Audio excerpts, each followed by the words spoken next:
Pessoas entrando. Boa noite a todos que estão entrando para participar do webinar.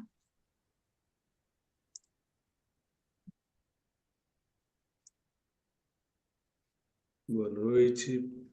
Boa noite, pessoal. Eu vou me apresentando enquanto a gente está abrindo aqui a sala. Eu sou Andréia Martins, eu trabalho na comunicação da Faculdade Cal de Artes Cênicas, que está organizando esse webinar hoje com a Escola de Música e Negócio. E é um prazer receber vocês aqui hoje. Um evento que a gente lançou no final da semana passada para realizar já hoje. A gente não queria perder o timing, então a gente sabe que é uma segunda noite. Agradecemos a disposição de todo mundo que está aqui hoje para pensar um assunto tão fértil e cheio de percursos. Vou aproveitar já para apresentar aqui o idealizador não só desse webinar, mas como da pós-graduação que alimentou a ideia da gente fazer esse encontro hoje, que é o Léo Feijó. Então, para quem não sabe, eu acho que talvez muitos aqui já tenham entendido, a CAL, a Faculdade Cal de Artes Cênicas, a Escola de Música e Negócio e o Polo de Música e Arte, o POMAR, então, criaram esse ano um programa de especialização Lato Sensu em indústria da música, arte e negócio. E nesse percurso que a gente tem feito de divulgar, conhecer o corpo docente, trabalhar com o corpo docente, entender como comunicar melhor esse programa, esse mergulho que a gente está propondo na indústria da música, a gente viu que seria muito bom a gente poder ter um webinar para discutir justamente o contexto dessa indústria, que até pouco tempo eu não sabia que era tão poderosa, digamos assim, no nosso país e tão cheia de inovações e oportunidades. Então, a gente está aqui hoje para pensar isso. Quais são as tendências, pensando no mercado hoje, quais são as tendências não só de carreiras, mas de empreendedorismo, de criação artística. Então, acho que é um pouco de tudo isso que eles vão falar hoje aqui. E no final, apresentar brevemente após e tirar dúvidas de alguém, caso tenhamos alguma dúvida sobre o programa, tá? A ideia é ser uma noite que a gente possa discutir principalmente as tendências desse setor. Então, vou apresentar o Léo Feijó, que é o idealizador e coordenador artístico da Pós, e também vai ser hoje o nosso mediador aqui da conversa com o Gabriel e com a Rebeca. Ele é jornalista, empreendedor musical e educador, além de ser mestre em empreendedorismo criativo pela Universidade de Londres. E o Léo está nesse mercado há muito tempo, atuando em várias camadas diferentes, mas recentemente ele foi subsecretário de Cultura, coordenador de música do governo do estado do Rio, venceu vários editais como Natura Musical, o Fomento Carioca, e já realizou projetos para a Petrobras, para o Oi Futuro, para o Vivo, para o SESI Cultural. É o fundador da Escola Música e Negócios, em parceria com o Gênesis da PUC Rio, e que é uma iniciativa, uma escola de indústria da música que já certificou mais de 5 mil alunos. Então é isso, Léo. Vou passar o bastão para você poder apresentar agora o Gabriel e a Rebeca também nesse contexto. Obrigado, Andréia. Agradecer também a presença de todo mundo que está aqui hoje na sala, agradecer a Rebeca e ao Gabriel, todo mundo da equipe da Cal também, Gustavo Ariane, a Rita, demais, assim. Eu já era fã da Cal, depois que passei a conhecer um pouco mais, né, virei fã número um, virei super fã, talvez. Mas olha só, vou apresentar aqui nossos convidados de hoje, então, desse webinar. Então, vou compartilhar rapidinho aqui uma apresentação. Deixa eu só localizar aqui onde é que está, que estava aqui agora, né? Mas dizer, gente, que a gente vai abrir para perguntas, tá? Vocês fiquem à vontade para interromper, fazer comentários também, né? A ideia aqui é a gente vai discutir tendências do mercado da música e também vai tirar dúvidas sobre a pós-graduação, né? Que tem 9 meses de duração e é inédita no Brasil. Então, é algo que a gente está construindo com muito cuidado, muito carinho e que a gente também quer ouvir vocês, né, sobre isso. Bom, eu não consegui localizar aqui a apresentação, mas tudo certo.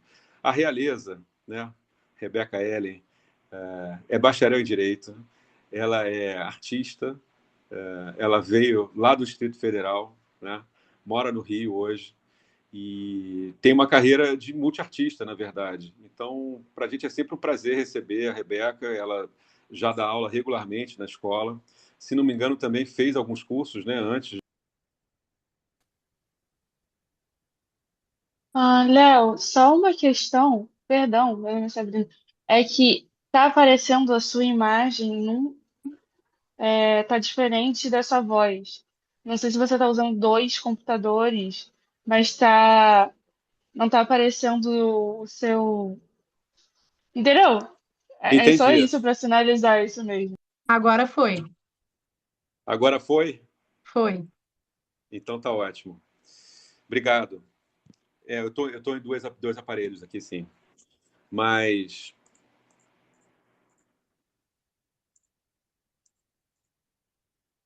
E Gabriel Gutierrez, que é um pesquisador, é músico também, enfim, mestre, doutor pela UFRJ e que pesquisa muito a indústria da música, que tem um perfil chamado Na Brisa do Som, que é fantástico, recomendo que vocês acompanhem também. E vou passar a palavra para eles, já perguntando, começando pela Rebeca, na verdade. E perguntando, Rebeca, nesse tempo que a gente se conhece, né, faz uns 6 anos mais ou menos, desde que a gente começou a fazer os cursos online, né, do Música e Negócios, e você começou a acompanhar e depois Sim. começou também a dar aula para a gente, fez palestras incríveis, foi para a Bahia uma vez, né, Sim. Salvador, capital afro, enfim. Acho que você podia fazer primeiro se apresentar um pouquinho mais e dizer para a gente o que você está vendo, como Ainda que tá você está vendo bom. esse mercado hoje. O seu agora, fiquei sabendo, também não tá bom. Oi, vamos lá. Pedir para Tem todo algum. mundo fechar os microfones, né, por favor.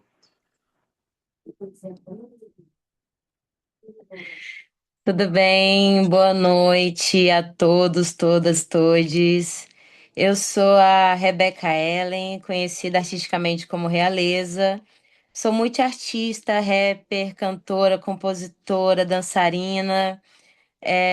Mas também nesse lado mais burocrático, né, ali do backstage, também trabalho com produção cultural, consultoria jurídica, direitos autorais, contratos artísticos, para, enfim, eventos, festivais, editoras, artistas e produtores independentes. Eu tenho um recorte que eu venho trazendo muito a questão da interseccionalidade na indústria da música, né? O que que seria isso? São esses atravessamentos de raça, gênero, classe é, dentro da indústria, como isso influencia, como os artistas se posicionam, quais são os melhores caminhos, né? E para além disso, também estou ali oferecendo serviço também de elaboração de projetos criativos, voltados para editais também. E é isso, tenho muito para somar dos dois lados da indústria, tanto no artístico, criativo, quanto na questão burocrática e essas tendências do que está vindo com inteligência artificial, direitos autorais e tudo mais.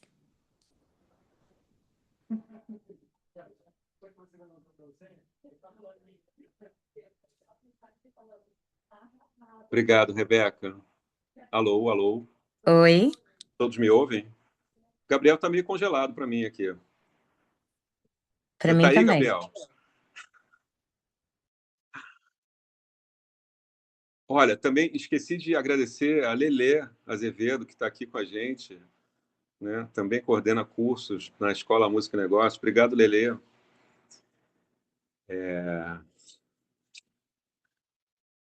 Mas, assim, o Gabriel voltou? Acho que não, né? Ainda não. Voltei. Opa. Gabriel, então eu vou te pedir a mesma coisa, para você se apresentar um pouquinho e dar um panorama assim do que você vê de desafios aí no mercado, de uma maneira bem sintética para começar. Obrigado, Léo. Boa noite a todo mundo, todos e todas. Oi, Rebeca, prazer, Andréia, todo mundo da Cal, todos os interessados. Vamos fazer hoje aqui a nossa conversa, né? A gente pode dar esse tom de conversa. Eu sou Gabriel Gutierrez, faço pós-doutorado no programa de comunicação social da UFRJ, estudando exatamente o ecossistema de música independente, do Rio de Janeiro. Eu sou professor na pós-graduação de Branded Content, né? Tenho um trabalho também na área de processo criativo. Já trabalhei com curadoria de festivais, marketing digital e jornalismo de música diretamente, né? Meu costumo escrever sobre economia criativa, sobre tecnologia e estudos de música popular, né? Uma obsessão que eu tenho, eu diria assim. E criei também, como o Léo Feijó já mencionou, o perfil na Brisa do Som, que está especialmente no Instagram, mas no YouTube também, onde eu costumo refletir sobre a música de um ponto de vista econômico, estético e cultural. E aí eu acho que a gente pode pensar na nossa conversa hoje, começar a nossa conversa hoje, pensando um pouco a questão do tamanho do nosso mercado, né? Eu acho que é uma tendência crescente o tamanho do setor de economia criativa, se a gente colocar a música dentro desse lugar. Então, acho que é um momento, digamos assim, de transformação no cenário tecnológico, com a consolidação do streaming, mas também já novas possibilidades aparecendo num pós-streaming, porque o streaming segue crescendo, porém não crescendo tanto fora do Brasil, mas crescendo muito no Brasil, na América Latina como um todo. O streaming, o mercado do streaming, o PIB do streaming, cresce acima de 2 dígitos. É um crescimento grandioso, né? Então, o Brasil é um bom lugar, digamos assim, para estar. Se a gente pensar em economia criativa, especialmente economia da música, é um bom lugar para a gente estar hoje. Então, acho que a nossa conversa pode começar um pouco por aí, né? A nossa compreensão do mercado atual passa por esse momento que é um bom momento. Léo. Obrigado, Gabriel. Pois é, você falou desse bom momento do Brasil, e eu acho que eu vou pegar esse gancho aí para dizer, né? É isso, a indústria fonográfica está crescendo por 8 anos consecutivos, teve faturamento de quase 3,5 bilhões, assim, né, no último ano. Então, são números realmente muito impactantes, né? É claro que isso irriga todo um ecossistema da música, né, de compositores, enfim, de produtores musicais, de intérpretes, né? Mas é tudo muito baseado no streaming, né? E a gente sabe que também tem uma questão envolvendo isso, né? Que é a questão da sustentabilidade de uma vida profissional na música a partir do streaming, né? Então fica um pouco essa questão, né? Quer dizer, o mercado cresce muito, ele gera muita oportunidade e tem novas empresas, inclusive, chegando no mercado. Então, quem está se especializando nessa área digital, de distribuição e tal, realmente está crescendo. Tem as music techs, empresas que estão inovando nessa área, né? Mas é, é aquela história de só os 10% do topo, né, conseguirem ter algum tipo de receita com isso. E aí eu pergunto para a Rebeca, né, ela que também é artista, assim, como é que um artista vê isso, né, e vê essa demora em chegar a esse retorno, ainda que ele tenha muitos milhares de plays, mas esse dinheiro não entra na conta, e como é que você faz para balancear isso e conseguir ter uma carreira num mercado como esse? Eu acredito, Léo, que existe uma visão que está sendo mudada em relação principalmente aos artistas independentes sobre essa perspectiva de sucesso, né? Durante muito tempo, o topo que é alcançado é esse número no streams e o grande desempenho econômico e criativo que se dá nas estratégias de comunicação, enfim, na verba que é utilizada ali também para conseguir disparar aquela música, para conseguir acessar o público, para ter uma quantidade significativa de plays, inclusive para você se falar em rendimento.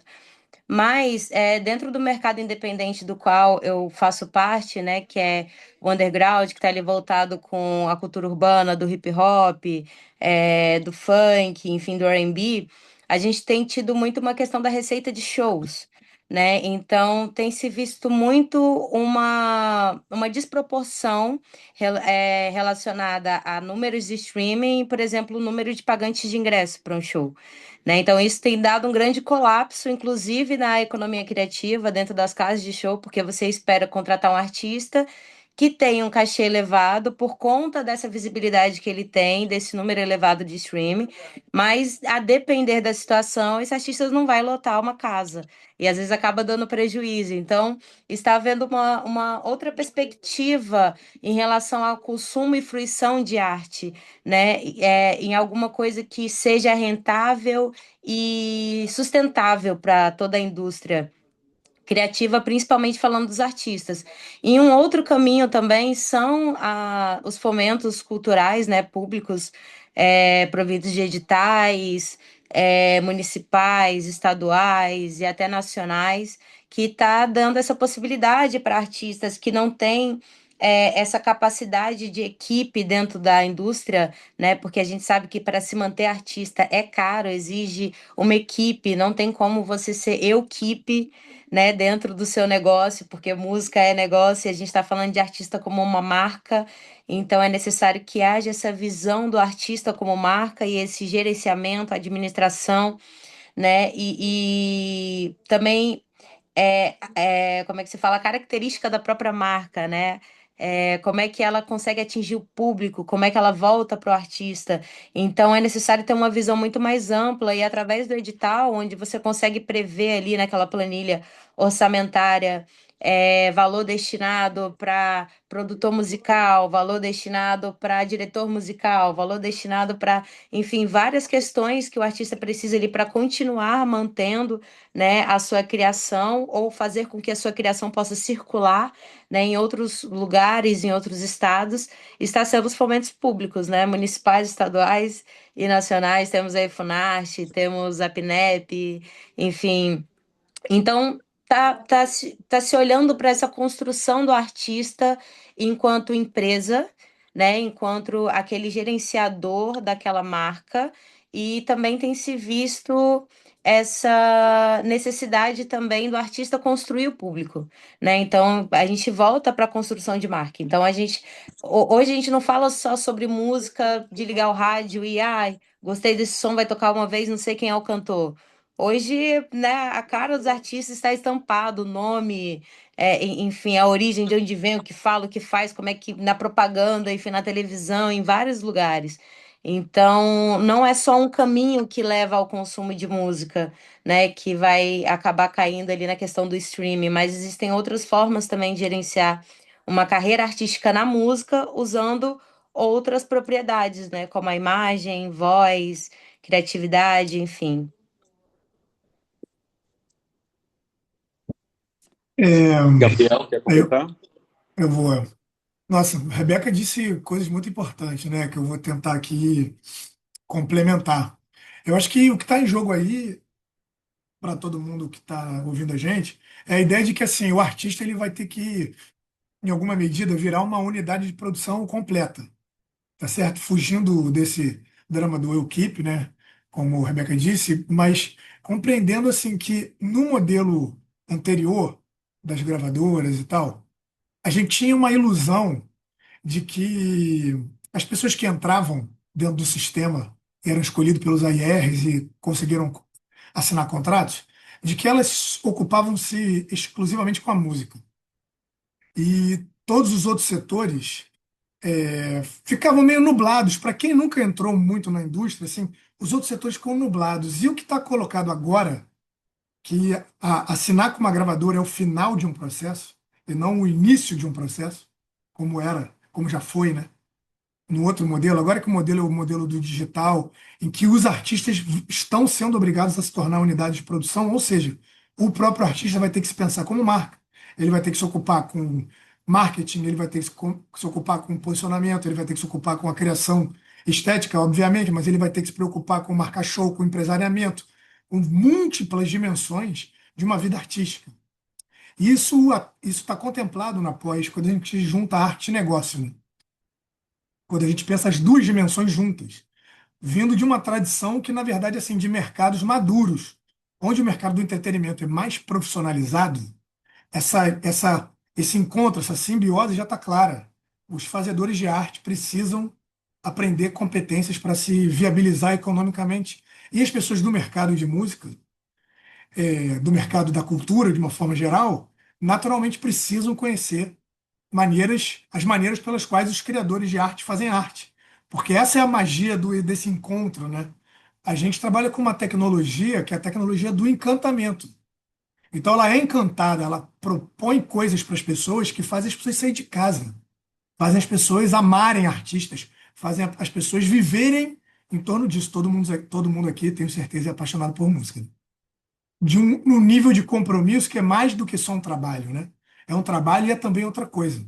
Então, eu acho que essa dimensão do artista ter que se ocupar com essas outras dimensões do fazer, do trabalho profissional com música é fundamental. E aí, para ilustrar um pouco o que a Rebeca disse, a gente pode pensar na dimensão da música ao vivo.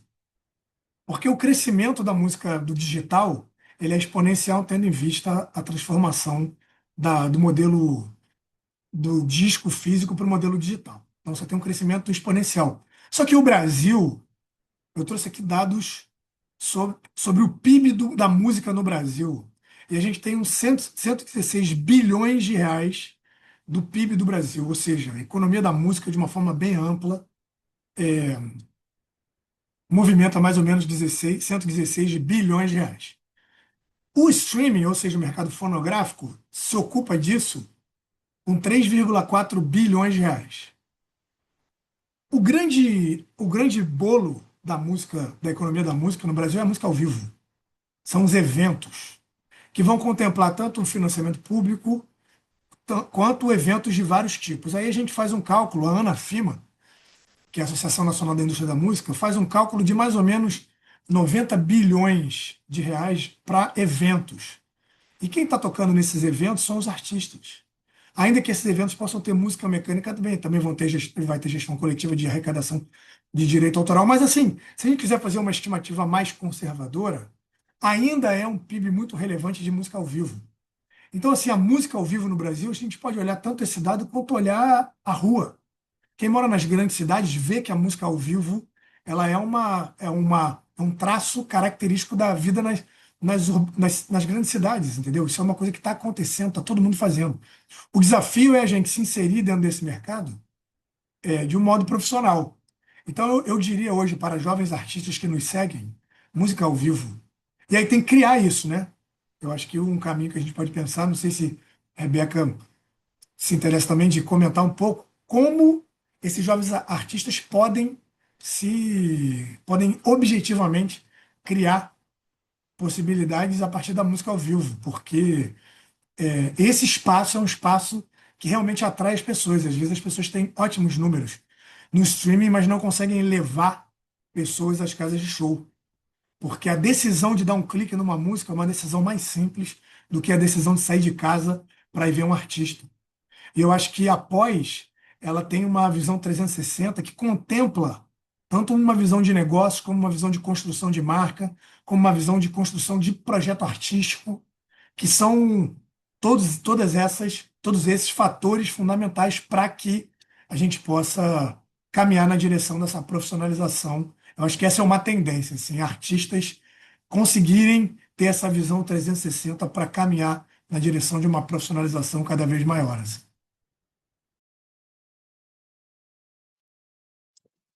É interessante isso que o Gabriel trouxe e me fez pensar aqui que a motivação para a gente organizar essa pós-graduação, né, ela parte também de uma compreensão de que um mercado tão grande, tão importante para o Brasil, simbolicamente também, né, porque música é uma vocação brasileira e é muito talento, né, e como se importa também, né, na visão do imaginário que o mundo tem do Brasil, né, a música ela é elemento central nisso, né, soft power, a gente poderia falar sobre isso também.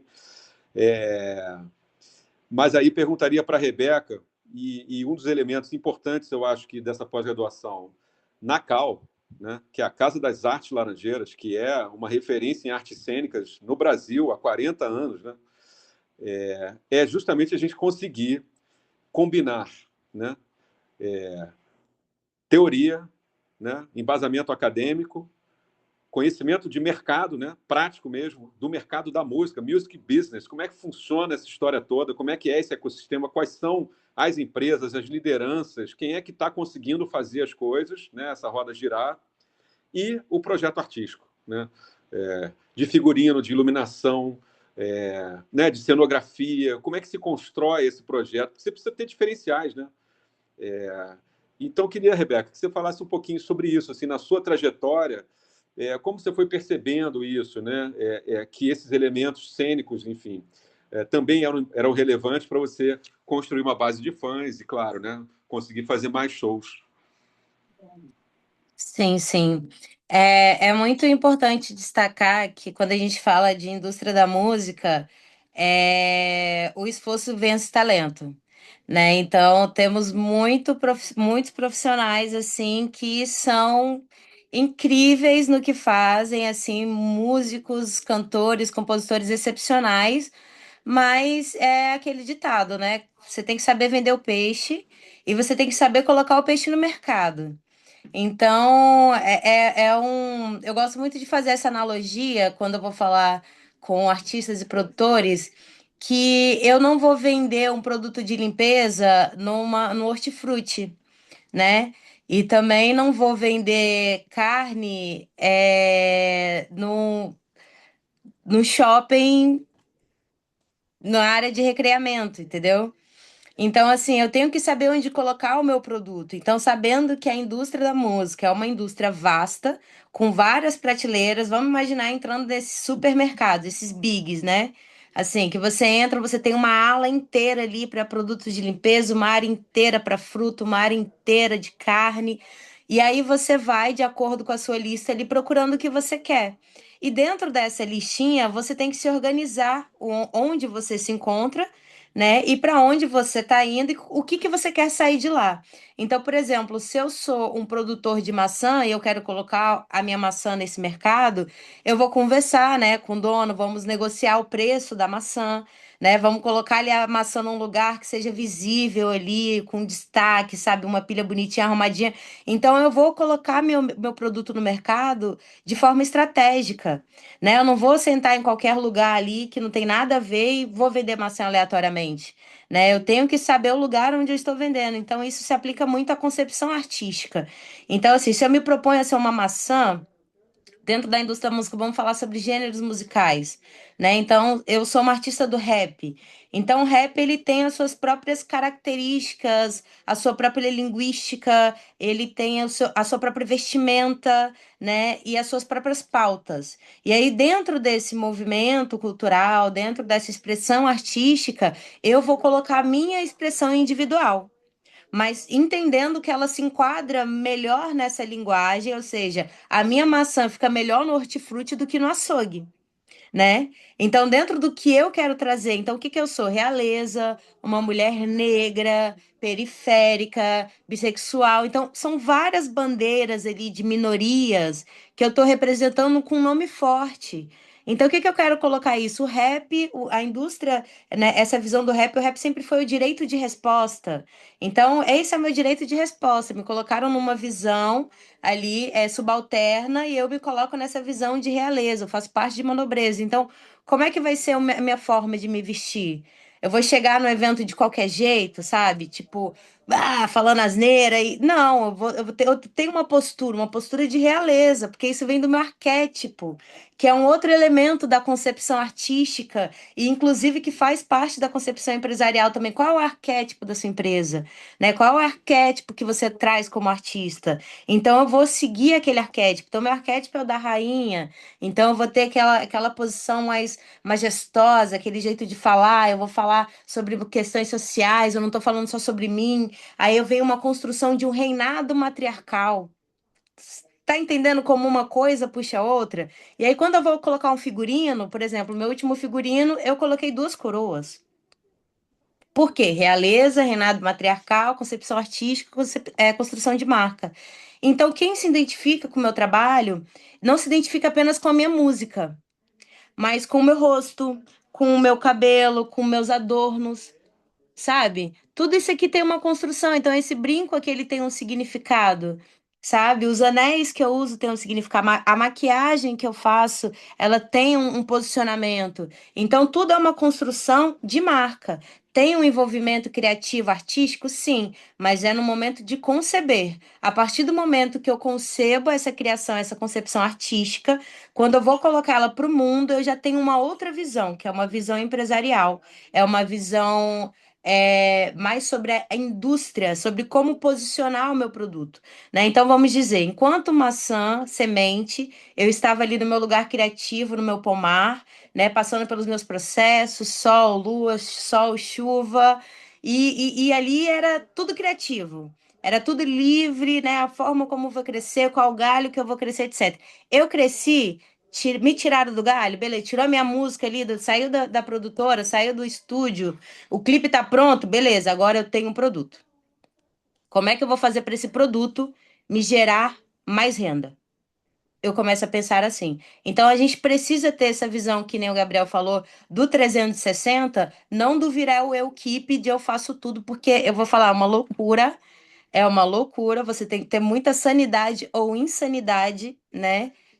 Dentro do seu pacote disponível para você poder usar. Mas é importante você ter essa visão geral para entender até mesmo como você vai construir a sua equipe, como você vai construir a sua empresa, quais são os profissionais necessários. Então, assim, acontece muito também essa questão do gerenciamento familiar ali de carreiras, e não que seja um problema de gerenciamento familiar, contanto que a família ele se dê bem, mas a questão é qual é a qualidade técnica que essas pessoas têm para poder fazer um gerenciamento de uma marca e de uma empresa.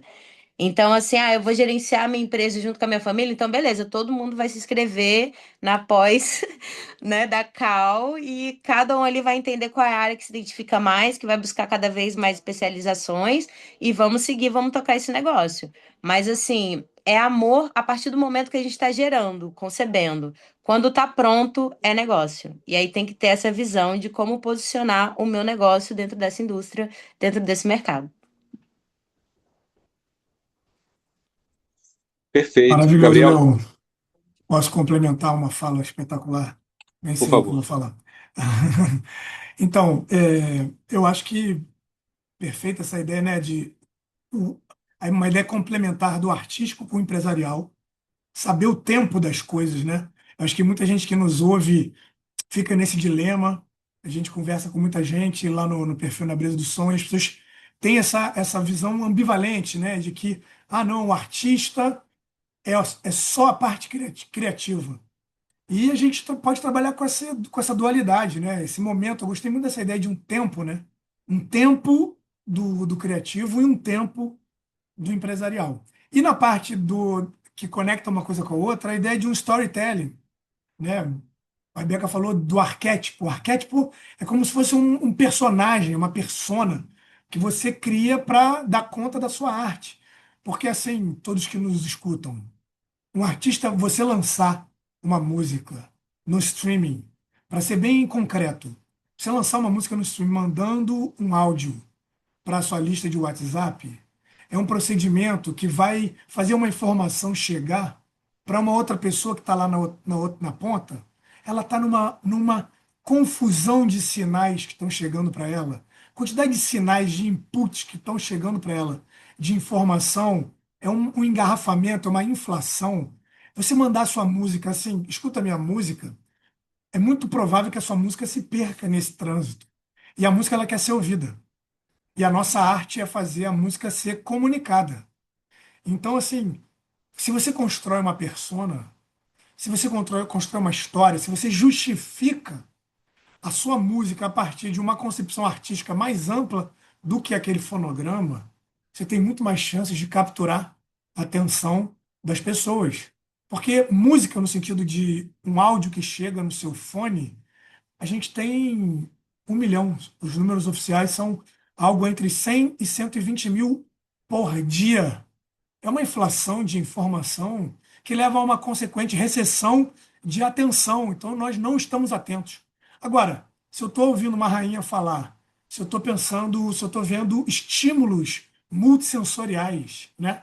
Porque uma coisa é o som, mas eu também estou vendo identidade visual, eu também estou vendo figurino, eu também estou vendo uma cores, eu também estou vendo várias outras maneiras da minha atenção ser seduzida. E aí entra um pouco do que o Léo falou originalmente na pergunta, que é a importância da cal dentro da nossa pós, que é pensar assim, em uma atenção especial para a questão artística.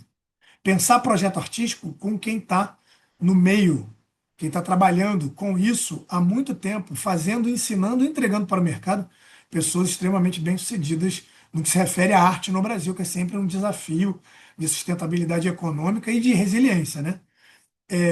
Então, assim, a gente tem dentro dos nossos módulos um módulo de planejamento, um módulo de projeto artístico, que vai pensar atuação no palco, para ser bem concreto, assim, atuação no palco, como você se movimenta no palco, o corpo no palco, como pensar performance. Um artista cantando é a performance dele. Se eu cantar, né, se a gente cantar se a gente começar a fazer um som dentro de um lugar que não tem contexto de música, é uma coisa. Se você está num lugar e a pessoa está trabalhando o corpo, tem outras pessoas ouvindo música junto, tem outras pessoas no palco, tem iluminação, tem fumaça, enfim, tem 1 milhão de elementos estéticos que estão concorrendo para que a pessoa vá no seu show e fale assim, nossa, eu volto lá. E aí ele comenta. E aí não é assim, mandei um zap para minha lista falando, ouça minha música. Aí alguém que vai num show e volta para casa e diz, você já foi no show da artista tal? Esse tipo de comunicação é decisivo para que a pessoa vá no show, para a decisão de comprar o ingresso e ver a música ao vivo. Então, assim, pensar figurino, pensar cenografia, pensar estética de audiovisual para o teu conteúdo, para o seu clipe, é algo muito sensível para a construção de uma carreira. Então, assim, eu acho que uma ideia de formação educacional continuada. Artistas e todos os operadores da cultura, né? Pode ter gente aqui interessada em direito autoral, gente interessada em empresariamento, gente interessada em AIR, gente interessada em startups no mundo digital, porque a gente tem um crescimento de empresas de tecnologia na área da música, seja por conta da financiarização, seja por conta da IA, né?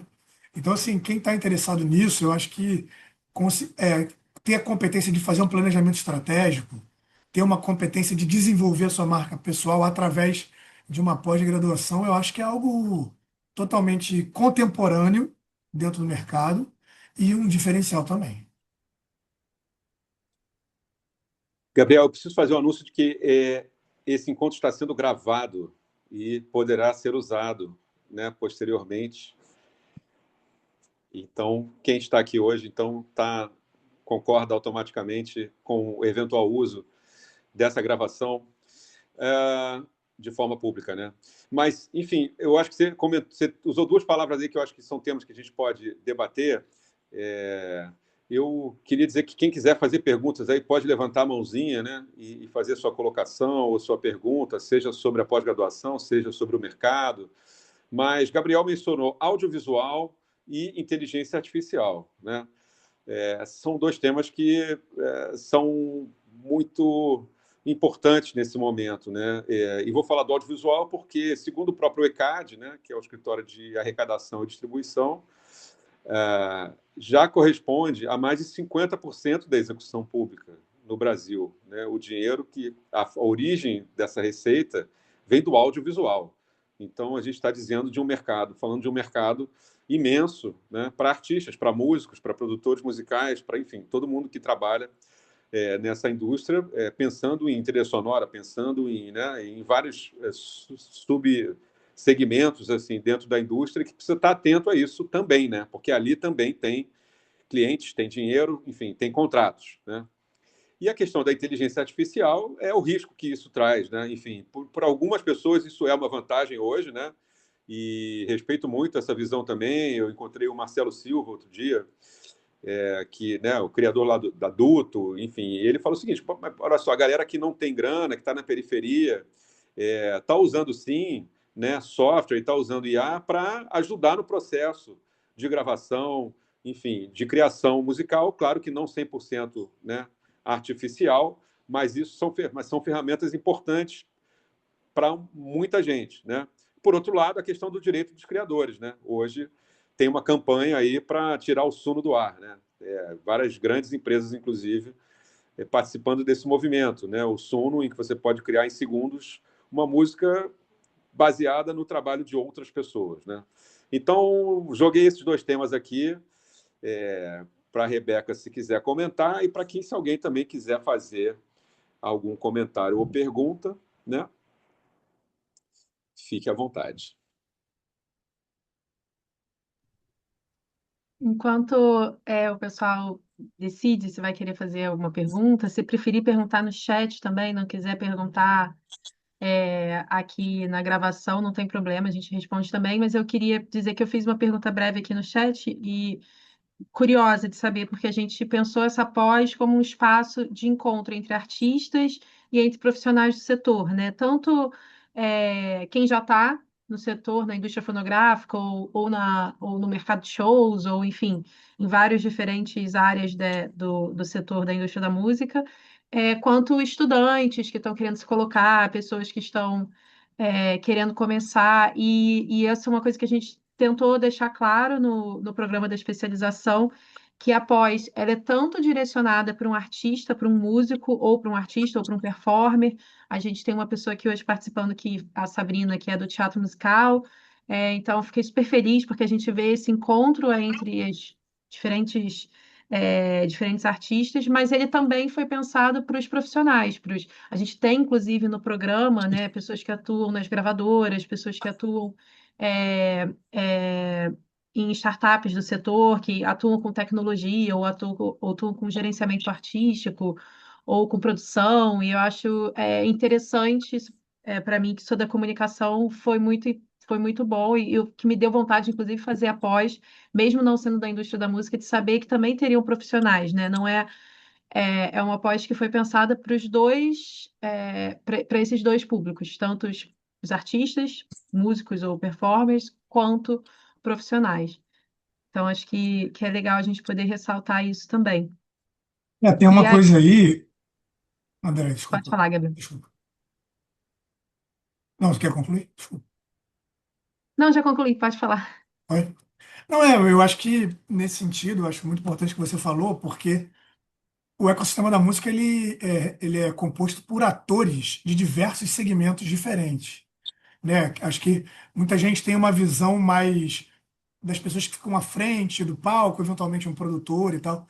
Mas assim, os módulos da pós, por exemplo, dão conta de direito autoral, então assim, você pode ter gestão de titularidade, é um lugar, por exemplo, né, onde advogados podem ter interesse, não só, mas é uma possibilidade. Aí a gente tem um módulo de marketing, então muita gente da comunicação, a gente que trabalha com redação publicitária, gente que trabalha com imagem, gente que trabalha com produção de conteúdo, o projeto artístico, e aí um pouco do que a gente falou na questão anterior, mas tem planejamento de gente com mais cabeça de formular negócios, de modelo de negócios, de empreendedor, gente que tem perfil de empresariamento, de empreendedorismo, de criar novos negócios dentro da música, é uma possibilidade também. Como o Léo levantou na questão, a questão do audiovisual, né? A ideia de que sincronização, music branding, pensar música associada às marcas, as lojas precisam de uma paisagem sonora. Paisagem sonora é um ativo fundamental dentro dessa economia da experiência que envolve a economia criativa e a música é um elemento central aí. Então, assim, tem gente que tem muitos diferentes profissionais de formações diferentes que podem estar junto com a gente. Tem o módulo 7 que é de produção de eventos, então tem uma relação com editais, leis de incentivo, financiamento coletivo.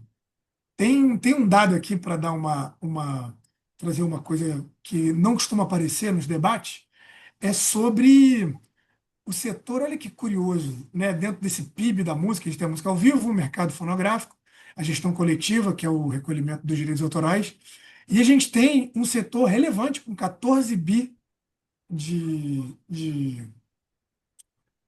14 bilhões de reais de movimentação no ano, são os dados da Anafima, o relatório de 2025, que é o setor de equipamentos.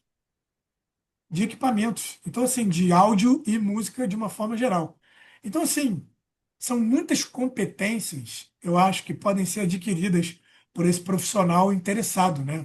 Você pensar em entender negociação de contratos, gerir registros, compreender o ecossistema da música de uma forma ampla, pensar estratégias de marketing utilizando métricas de audiência e pensar novos negócios, enfim, um pouco acho que essa visão muito diversificada da pós é um atributo que ela tem inspirada em escolas de música, desculpa, escolas de música e negócio do mundo, né? A gente tem escolas na Alemanha, como a Pop Academy, que está muito interessada em music business e performance. A gente tem a Berklee College of Music, dos Estados Unidos, que tem a questão da tecnologia e do empreendedorismo musical muito forte. A gente tem a Teach, que é a NYU, da Universidade de Nova York, também dos Estados Unidos, que tem uma relação forte com produção cultural, performance, sempre numa abordagem multidisciplinar. Eu acho que multidisciplinaridade é uma boa palavra-chave para quem quer entender hoje o mercado e como essa pós responde a diversos desafios do mercado.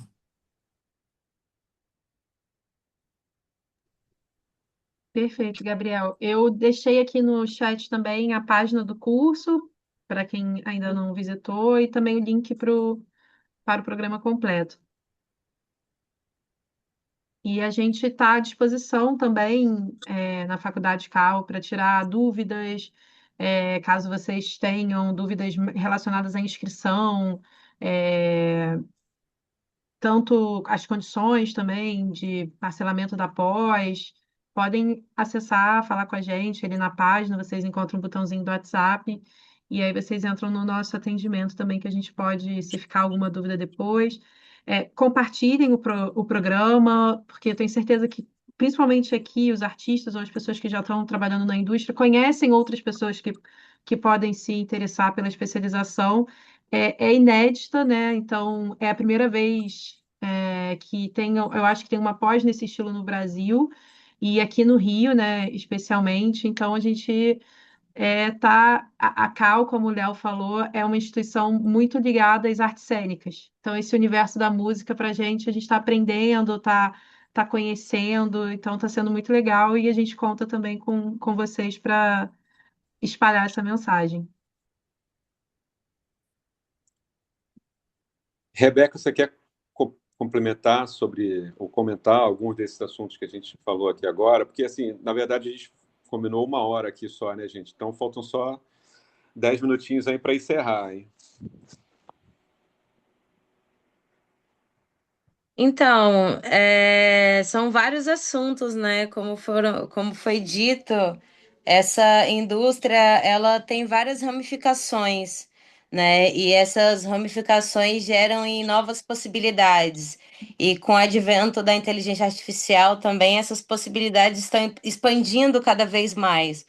Mas, para além da expansão, também é necessário ter esse olhar sobre o que está sendo construído agora, né? Principalmente falando de uma estrutura empresarial, que é uma carreira artística, que é uma empresa que fornece serviços artísticos ou que produz, né, obras artísticas. Então, é muito importante pensar, entender esse panorama geral das possibilidades, né, e se abrir ali para uma especialização ou para um olhar mais específico, né, dentro de alguma função dessa indústria, porque o que não falta são oportunidades e possibilidades, inclusive oportunidades e possibilidades conjuntas, né? Porque a gente tem uma soma ali de carreiras, então um técnico de áudio, ele pode ser um produtor musical, que pode ser um DJ, que pode ser dentro da mesma indústria, que pode ter uma produtora, que pode produzir outros artistas, enfim. Então, eu falo por experiência própria, né? Como multiartista, produtora, consultora de músicas e negócios e etc. eu acredito que é um ramo muito bom para diversas áreas, da administração, a área jurídica, a concepção artística, administrativa, internacional, contratual. Então, acredito que essa seja uma oportunidade para todos, né, de entender esse panorama, entender essas ramificações e se posicionarem, né, num lugar que seja é, mais condizente com aquilo que você está entregando para o mundo, porque também não adianta a gente querer se posicionar num lugar, né? Por exemplo, eu tenho muita facilidade com direitos autorais, mas eu entendo que não são todas as pessoas que têm essa facilidade. Por exemplo, já tem uma outra galera que tem uma facilidade muito maior com a venda de shows, não é com agenciamento artístico. Já tem uma outra galera que tem mais afinidade com a produção musical, a produção de eventos, que são coisas diferentes. Então, a gente vai entendendo ali dentro do que a gente experiencia enquanto cultura, enquanto agentes criativos, né? Que produzem arte, música, enfim, a gente vai, através da experiência, a gente vai entendendo o nosso lugar e a gente vai contribuindo dentro do nosso lugar para que as outras ramificações também venham fortes e também consigam se nutrir de tudo que essa indústria proporciona. Então, é isso. Acho que a especialização, a educação, junto com a cultura, são ótimas ferramentas, tanto para economicamente quanto culturalmente. Enfim, eu acho que é uma junção muito próspera do que pode acontecer com o Brasil, né? Inclusive com essa proporção gigantesca do trabalho independente, de artistas barra produtores, então artistas que estão gerenciando seus próprios eventos, suas próprias carreiras e etc. Então é um lugar onde, onde a gente consegue, né, juntar o útil ao agradável, trabalhar com o que a gente ama, mas com de maneira assertiva. Muito legal. Olha, o Júlio e a Sabrina, deu uma congeladinha aqui, né? Mas temos duas perguntas aqui no chat, né? Júlio e Sabrina. E antes de passar a palavra para vocês, eu vou só comentar de mais uma coisa também, que é fundamental nesse universo, né? Que é o networking na música, que são os relacionamentos, que é você conhecer as pessoas que estão no mercado, seja nas casas de shows, nos festivais, nas gravadoras, distribuidoras, né? Nas editoras musicais, os jornalistas, radialistas, enfim, os curadores, né? E isso é uma coisa que nós fazemos muito bem, modéstia à parte, assim, é uma coisa que a gente vem fazendo, né, há quase 15 anos na Escola Música e Negócios. A indicação de eventos que vocês podem participar, por exemplo, como o Rio to See, que é o Rio Creative Conference, que é fundamental também, está lá, enfim, e a gente sempre leva, a Escola Música e Negócios tem um stand no Rio to See, e a gente vai levar 6 alunos nessa edição agora, que vai acontecer no fim de maio. Tem o South by Southwest, né, o SXSW lá nos Estados Unidos está acontecendo nesse momento. Tem a Womex na Europa, acho que Realiza já teve na Womex. E, enfim, é importante circular tudo isso. Tem na Colômbia, tem na Argentina, tem no México, enfim, tem tanta coisa interessante e essas trocas vão acontecendo e é importante participar disso. Então, passando a palavra aqui, a primeira pergunta, Júlio e depois Sabrina.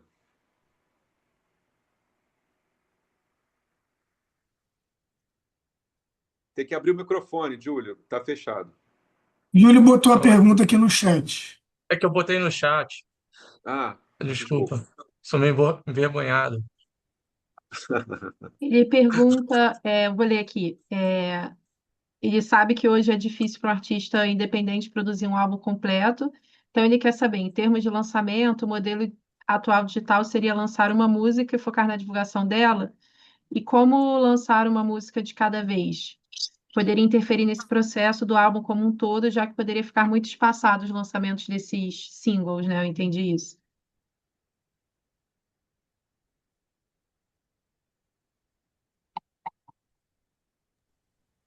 Posso? Aí, Gabriel, você vai complementando aí. Mas, assim, na minha experiência artística, depende do lugar da carreira onde você se encontra, né? Vamos lá. para artistas iniciantes, eu acredito que a melhor opção seja sim trabalhar um pouco mais, vai levar um pouco mais de tempo, mas a ideia de constituir um álbum, um EP, eu acho que ela é muito mais rentável em relação à construção de carreira do que lançamento de um single. Porque, vamos lá, quando você lança várias músicas, você tem um catálogo onde você consegue, porque, por exemplo, você vai ser chamado para cantar, fazer parte, uma participação no evento. Eles vão te chamar para cantar uma ou duas músicas. Às vezes aquele evento é mais intimista, então você tem um trabalho no seu álbum ali, no seu EP, que é uma música mais intimista que casa com o evento. Às vezes você vai para um evento que ele é mais noite, mais madrugada, mais agitação, uma música mais alegre. Então você tem ali dentro do seu repertório, do seu catálogo, algo que se enquadre também. Então você consegue, a partir de um álbum, alcançar vários lugares, né, com várias nuances diferentes que levam para o mesmo lugar, ao mesmo trabalho. Agora, quando você é um artista que está iniciando e você lança single por single, você tem que ter muito dinheiro para fazer com que esse single realmente tenha alguma relevância, assim, contínua na sua carreira. Então, assim, você vai lançar uma música, mas você vai investir nela durante ali uns 3, 4 meses, muita grana, para fazer com que ela, de alguma forma, né, pegue e as pessoas começam a reproduzir isso de forma orgânica. Porque o que acontece de fato é que artistas novos não são tão apoiados assim, né? Nem pelas pessoas próximas. Então, quanto mais para quem não conhece. Então, falando de artistas novos, a construção de um álbum, ela te dá um leque maior de possibilidades de venda, de lugares para o seu trabalho tocar, enfim, e também de experiência, né? Do que você está produzindo, do que você gosta de fazer, enfim, mais tempo no estúdio, mais tempo desenvolvendo ali essa concepção artística, mais tempo desenvolvendo o seu arquétipo, mais tempo entendendo como é que vai ser essa presença de palco, mais tempo entendendo como é que uma música linka com outra, caso eu precise fazer um pocket show. Então imagina, eu faço uma música, essa música estoura, me chama para fazer um show e eu só tenho uma música. Como é que você vai fazer um pocket show de 20, 30 minutos, um show de 1 hora com uma música só? Então é importante você ter repertório. Agora, se você é um artista muito grande, que tem muito dinheiro e consiga lançar frequentemente hits, né? Que você vai lançar um single, mas vai investir muito dinheiro para aquele single ele ficar durante um tempo, para depois lançar outro single que abafe aquele, né? Para ir superando cada vez mais. Aí é, enfim, você precisa, não é uma realidade do artista independente brasileiro. Essa é a verdade. É, eu responderia, complementando, Júlio, o seguinte: o artista muito iniciante, amador, semi-amador, em processo de profissionalização, ele tem uma tarefa que é ele vai ter que criar uma demanda que não existe, porque ele tem um produto para oferecer, que é a música dele, a arte dele. Só que as pessoas não conhecem ele.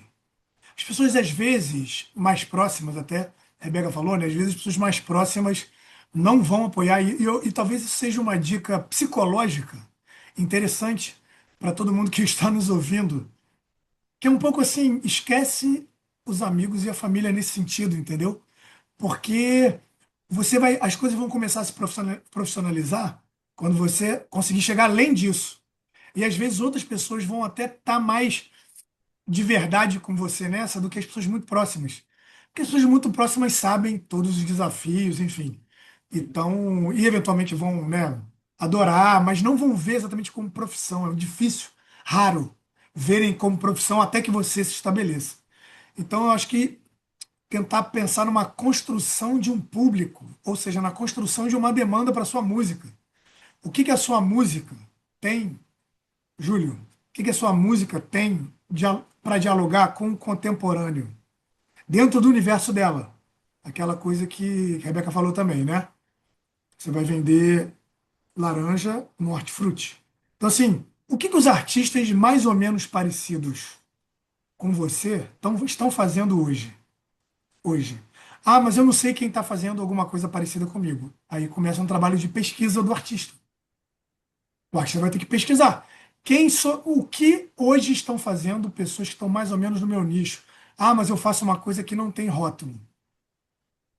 Desculpa, tem rótulo. A gente consegue entender. Quem está de fora consegue olhar e falar: isso parece com rap, isso parece com samba, isso parece com rock. Ainda que não seja altamente rotulável, né? A gente não vai limitar as possibilidades, Mas quem está de fora, quem está pensando no negócio, consegue ver. Isso aqui vai entrar mais no campo do pagode. Então você pode entender quem são artistas do mais ou menos do seu tamanho que estão hoje no pagode. O que que eles estão, sobre o que eles estão falando, tanto do ponto de vista do discurso, da letra, quanto do ponto de vista da música propriamente dita. Que tipo de sonoridade eles estão trabalhando? Porque se você hoje está tentando, sei lá, pensando uma estética perto do K-pop, você está num momento de ascensão de alguma coisa. Agora, se você está tentando pensar música de concerto, você vai ter que achar um nicho específico. Então, assim, onde é que eu acho que olhar para o lado pode ser uma estratégia interessante para pensar o lançamento. O que que as pessoas mais ou menos do seu tamanho, mais ou menos do seu nicho estético, do seu gênero musical estão fazendo? E também concordo com a Rebeca na medida da gente trabalhar essa questão, às vezes, no estúdio. Às vezes, trabalhar o processo criativo. Talvez não seja a hora de ter tanta expectativa, é fazer e fazer, e quando tiver dúvida, continuar fazendo. E quando tiver um dia ruim, continuar fazendo. E quando achar que nada vale a pena, continuar fazendo, porque amanhã você fala, pô, legal, você se associa com pessoas, pessoas falam, nossa, você está batalhando o teu lançamento nessa música, né? Muito interessante, vamos nos associar. As pessoas podem se associar, porque elas vão vendo que você está construindo um catálogo, ou seja, construindo uma obra. Eu acho que alguém abriu o microfone aí sem querer. Tá louco com essa mola. Então, assim, Não sabe melhor se eu estou na cama? ó, alguém abriu um Ele faz isso, ele microfone. pega a mola na boca, leva de volta para tacar de novo. É um Sempre um cachorro. momento perigoso. Aldemar, seu microfone está aberto. Obrigado, Sabrina. Mas é um pouco isso, entendeu? Entender, eu acho que quem é muito está ainda muito desenvolvendo nesse processo de se profissionalizar, semi-profissional, nessa transição amador-profissional, eu acho que assim, pensar numa construção de público a partir de uma construção de uma imagem, quem sou eu, com quem eu quero dialogar, quem eventualmente pode ser meu público, que não meus conhecidos, minha família, o que que essas pessoas estão fazendo na minha cidade, sabe? O que que as pessoas estão fazendo? A gente precisa se associar com quem está do lado, com quem é mais ou menos do mesmo patamar, sabe? E ir construindo esse catálogo.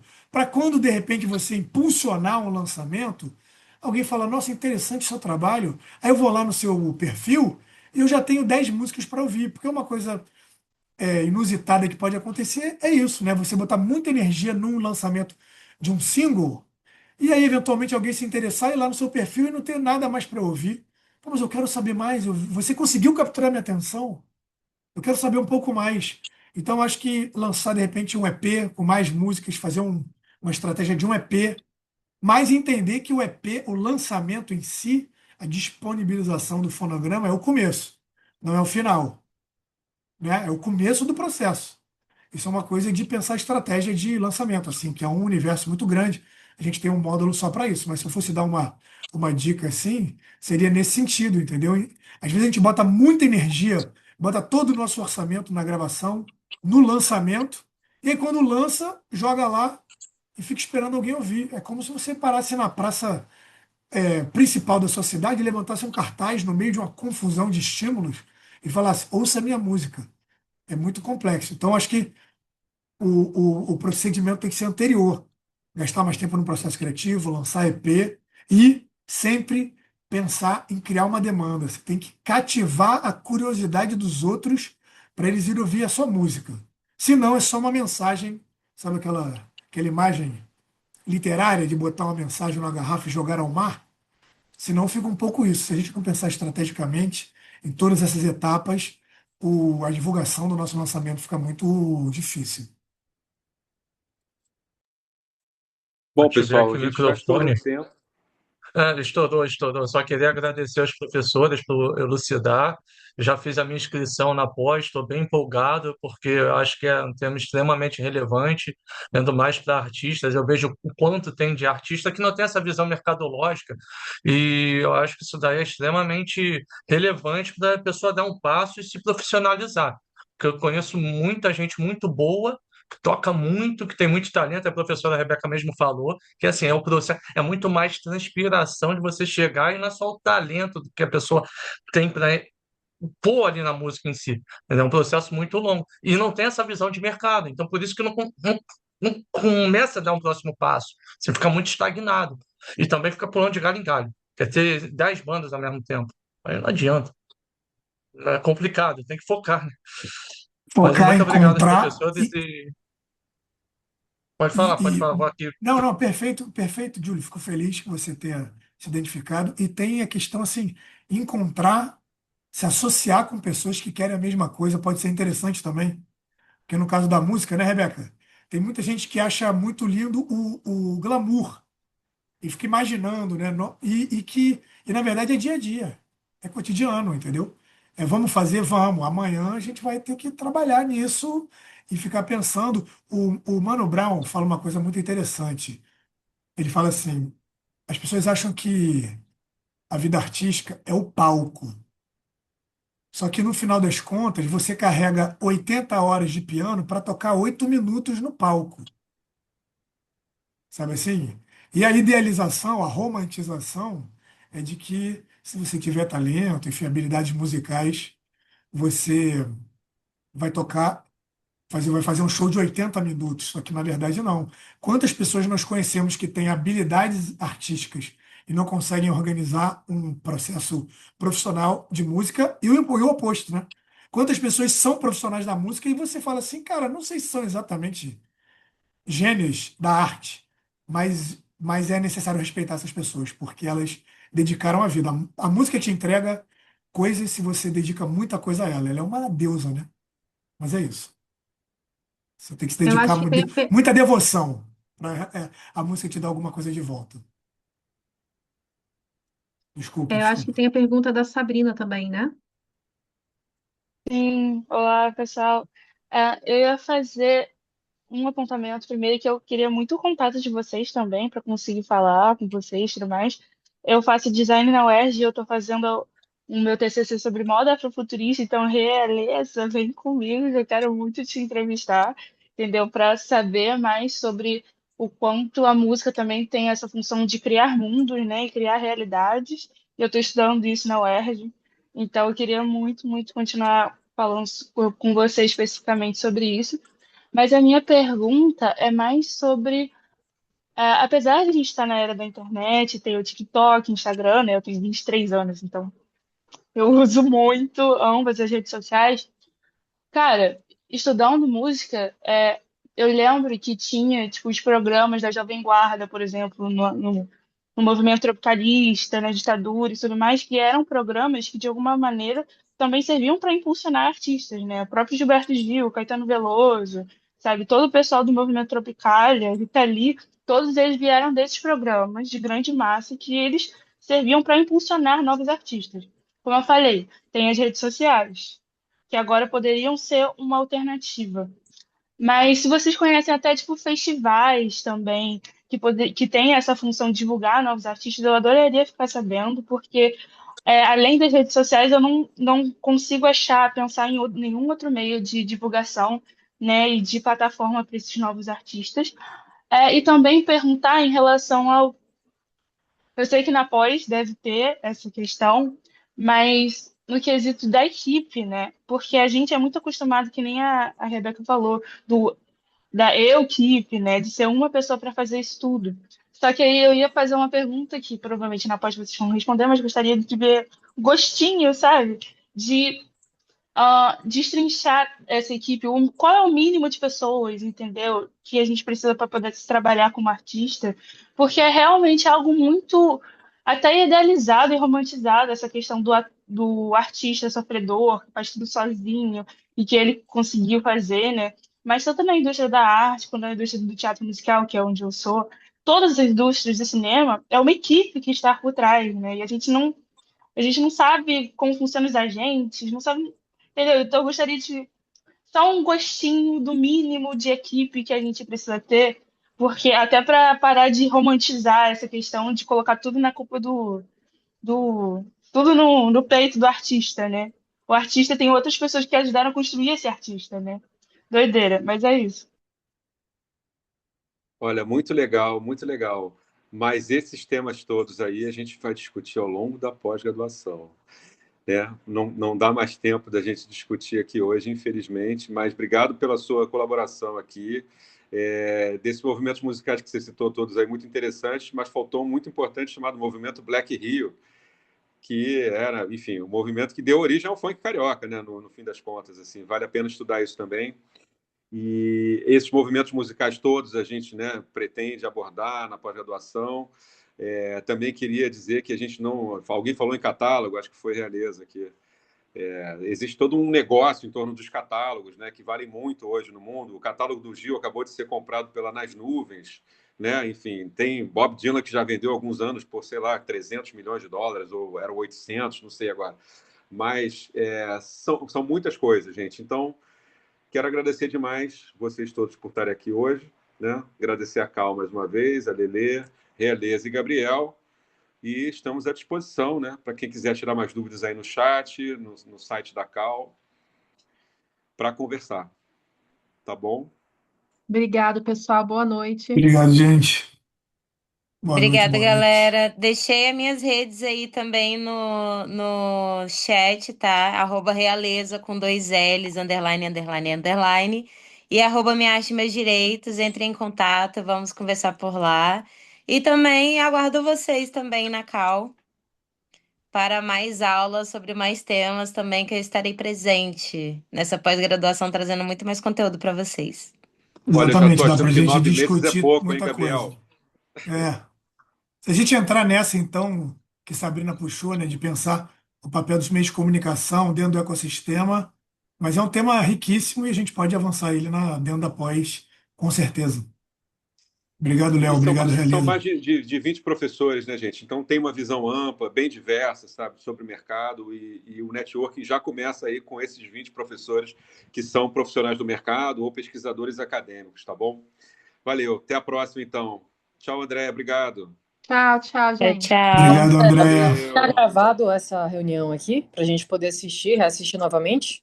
Vai ficar gravado. A gente vai disponibilizar no YouTube da Cal. Amanhã a gente também pode pôr o link nos stories no Instagram, mas vai ficar no Beleza. YouTube da Cal.